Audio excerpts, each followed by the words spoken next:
ఖచ్చితంగా పెడతారు. నిజానికి కష్టాలే మనిషికి దైవానికి మరింత దగ్గరకు చేరుస్తాయి. కొలిమిలో వేసిన బంగారంలా మనిషి కష్టాలలో నెగ్గు తేలుతాడు.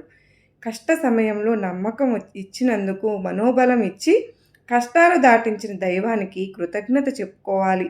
పాండవులు, ద్రౌపది ఎన్ని కష్టాలు, అవమానాలు పొందినా కూడా కృష్ణునిపై దృఢ విశ్వాసం వీడలేదు.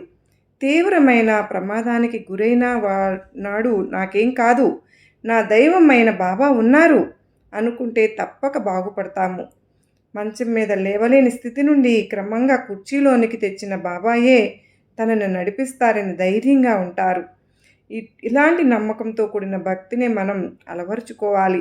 మనకు ఏదైనా కష్టం వచ్చి తీరిపోయింది అంటే ఒక పరీక్షలో ఉత్తీర్ణత పొంది దైవానికి మరికొంచెం దగ్గరకు వెళ్ళామని అర్థం.